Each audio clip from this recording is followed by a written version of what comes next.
So let's get into your reading here. I feel like the major focus for the next 7 days deals heavily with cooperation. Okay, I feel like you have somebody in your midst that is a little bit difficult to compromise with and to work with. I see the energy of somebody who is dragging their feet, like they're very slow to act. And I feel in the more extreme sense, they could be a little bit lazy. And then in a milder sense, they can just, take their sweet time. They don't really do things with a lot of urgency. And so I see this image of a polar bear, and it's just sitting in one place, and it's just, snacking on the salmons, and it's not really doing much. And I feel like you're nudging the bear. You're like, get going, get moving, do this, do that. And I feel like the person is just taking their sweet time. They don't do things with a big sense of urgency. I feel like things around your home environment could be, not as clean, as orderly, and as organized as you need it to be in order to function. And I feel like this is your office. This can also be your home environment. I feel like somebody's leaving stuff out, dishes, dirty laundry, and they're not really pulling their weight or doing their due diligence to pick up after themselves and to, chip in with the housework. I also feel like there might be a lot of work from your end where the house chores and things like that is neglected. And it's showing up greatly in this card here, the Empress. She rules the home, and she rules like a neat and orderly environment. And this is pretty much, owning your space, claiming your space, and putting things away where they belong. And I feel like you're coming to a head, you're coming into conflict with another person that you might share space with. So if you're co-parenting, you could also be, sharing that space. If you're working with another person and you're sharing an office, or if you're sharing a cubicle, there could be a lot of invasion of your space, noise violation, lack of orderliness, and things like that. And I also feel like, you're doing your part to really take care of the home environment here with the Queen of Pentacles, and the other person with the Five of Pentacles, they're not really chipping in. So there's like disputes and arguments about space, about orderliness, about cleanliness in the home front. In your love relationships, what I feel though is there's a need to compromise. Okay, there's a need to kind of like, I see a lot of discussions and talks between you and your partner about big goals and big plans. Where are we going to live? Where are we going to buy property? When are we going to settle down? When are we going to, start building a family? So I see you and your partner talking a lot about plans, dreams, aspirations. If you're not in a committed relationship, I see you're getting to know somebody and you're finding out, about their dreams, their passion, their long-term goals, and about where they're planning to be, what they see themselves doing in about 5 years' time, 3 years' time.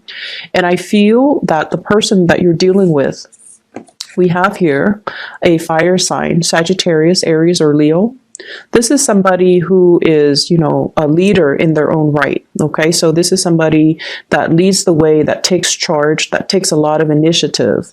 When it's in the reverse position, it's somebody who might be going through some type of inner conflict, or some type of, they're experiencing some type of blockage in their own life, and they're questioning their sense of direction. They're questioning, what are my skills? What am I really good at? What do I really want to do? I see this as somebody who is, who has a lot of ideas. And I feel like they initiate or start a lot of things, start a lot of projects, start a lot of, get the ball rolling on many, many things, but they might have difficulties finishing them. So you're dealing with someone who's a little bit scattered. And I feel like unless They take the time to really figure out their strengths, their weaknesses, their passions, and the things that they don't want to do. It's going to be really hard for this person to arrive at a sense of direction when it comes to overall plans and how you fit into their life goals and how you fit as a relationship partner into their life trajectories. And if this is a partner already, I feel like, they're having some type of like I would say a mini crisis where they're still trying to figure out, things in their own lives. They're trying to wrap up one chapter of their lives. They're trying to finish up something. For some of you, this could be the partner dealing with school. For others, it could be they're trying to get out of a divorce, or they're trying to separate themselves from, a situation like an ex, or finalizing some type of a divorce or separation with their ex-partner. And then for others, it's like they're trying to get published, they're trying to get things moving in that direction. Just so that they can have that clarity and that certainty in their lives so that they can begin anew. And so I feel like there are a lot of discussions about, how we kind of fit together in each other's future plans. So there's a lot of compromise, there's a lot of discussions, and there's a lot of emphasis on building. Compromise is the key word here. So I definitely feel you've got somebody that you really care about, you want to build with. They want to build with you. They see a lot of potential in you, and they're trying to make things work. For some of you, I also feel like attraction and flirtation in the work environment, and you're trying to keep things very professional, mainly because there are other people around. And I feel like you're being really smart about it because, work for you, you guys are like the workaholics of the zodiac. And so work is always going to be on the front burner for you. And even if you feel like the attraction with a coworker, with a supervisor, with the boss, you're going to keep things, professional either way. But I do see this element about you talking to somebody, a lot about projects, a lot about work, a lot about dreams, aspirations in the work environment, what you want to do for the next 3 years, how you're planning to, I hear like professional development. So there are a lot of discussions about that between you and a crush in a work environment as well. I'm also seeing a lot of energies here about family, okay? Healing like family issues, letting go of resentment, and I want to say agreeing to disagree. So like don't beat a dead horse. If you've had conflict with a family member, I feel for some of you, you could be like a parent and this can be your children. Or you could be the child and there might be conflict with the parents. I see one person constantly telling the other person what to do, just like somebody giving advice or telling the other person what to do unsolicited. And I feel like somebody patronizing another person and treating them like a child and not giving them the freedom to make their own mistakes and trying to steer them in the direction that you want to go rather than in the direction that they want to go. So this can be you to a child or a parent to you. So I feel like a lot of that, there's like resentment. And I feel like when you meet up with this person, for the first 10 minutes, things can go really, really well. Hey, how are you? I've been thinking about you. What have you been up to? And then past that 15-minute mark, conflict starts to arise. They would say something and you feel like it's a criticism, or you feel like it's you feel like it's kind of like them digging at you. But I don't feel that it's meant to be that way. I feel like they're just very concerned. And so don't get too defensive. Hear what they have to say and just envision yourself. A lot of the times when we deal with family members, we have too much history with each other. And so we know how to push each other's buttons. And then we automatically are always on the offense or on the defense with them because of the long history. And especially if it has been very contentious, if the relationship has been very problematic, and if there has been a lot of just resentment or misunderstandings, they can say something completely neutral. And it just comes out, with the tone or the attitude or the demeanor of some past situation that you've experienced with them that left a sour taste in your mouth. So it triggers feelings that might not be positive, but I feel like you want to give this person the benefit of the doubt, and you want to just, approach them with an open hand that way, and an open heart and an open mind. That way you're not getting defensive or getting riled up over things that are over imagined slights. Okay, so I hope that makes sense. The Five of Wands, this is once again conflict, and it's a person against a tree. Different species communicate differently, and so I feel like there has been a lot of misunderstanding between you and a person, and I feel like the distance, you might live far away from them, so you don't see them on a regular basis, but when you see them, it starts out fine for the first, few minutes, and then after that, it just descends into chaos. And there's they're trying to make amends. They're trying to do like a peace offering. They're trying to reach out just to communicate with you, just to see what you're up to, because they do care. And they're not looking for a fight. The tree is backing down. Okay, so the person's not really looking for a fight. And so I feel that you should, take what they say with a grain of salt, and let your guard down a little bit and don't be defensive.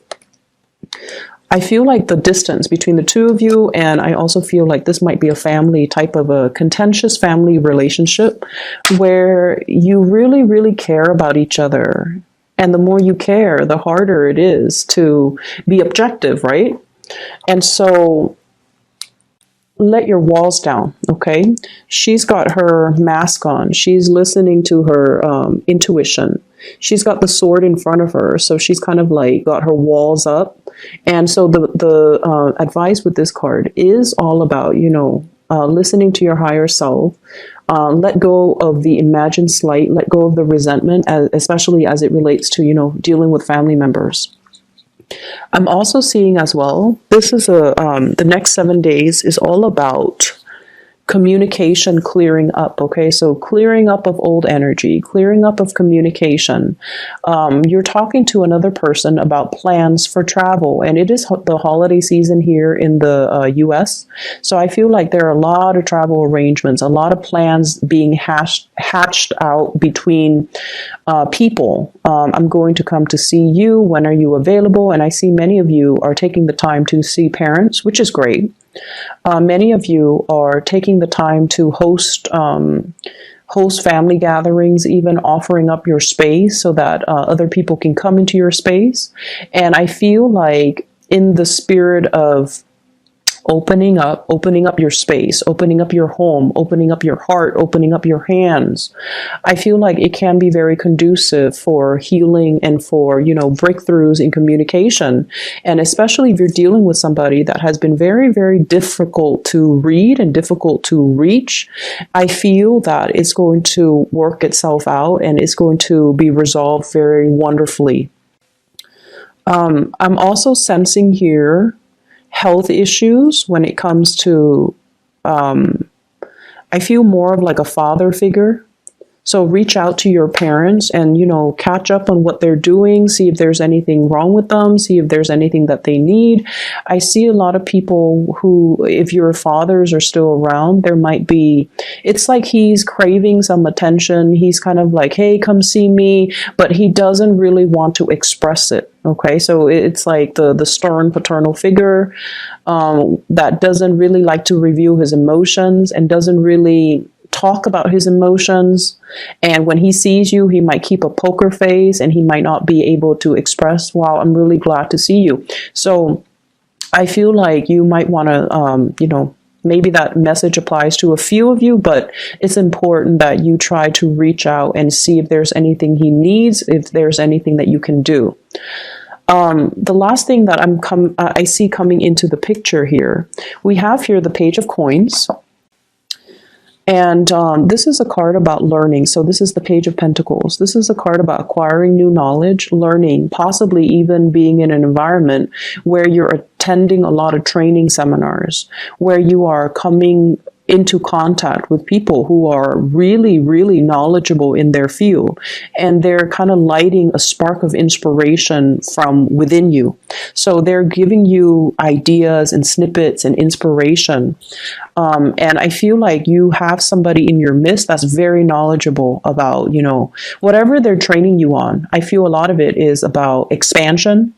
So it could be like, career development. It could also be, like financial planning, taking control of your financial future, how to accumulate more money, how to invest. You're doing some type of a course. You're doing some type of learning, and I feel like whatever you're learning, I see you with a group of people that you really get along with, that you really enjoy their company, and everyone is there to build something, to learn something, and to get something out of it, to make the most of the situation. And with this situation, I feel like whatever you put in is what you're going to get out. So I feel like there are a lot of activities for group work. I also feel like you're going to come away with it, from it, with a lot of knowledge and a lot of skills to help yourself professionally. I also see this element here about being very, very, like stage fright is what I'm getting. Putting on a brave face, even though you might be experiencing stage fright or social anxiety, feeling like people around you have so much to offer and feeling like you might be lacking. This is a typical Virgoan trait, feeling like, you're not good enough, feeling like you don't have enough to offer, feeling like your voice doesn't matter, and feeling like, I don't know, I don't want to say it, I don't want to ask that question. What if people think, I'm being silly? What if people think I'm stupid? What if people laugh at me? So there's a lot of social anxiety if you're along with a big group of people and you're afraid to speak up, you're afraid to ask questions. Don't be. Whatever question that you have, I'm pretty sure other people have the same question. So it just takes one person to break the ice, okay?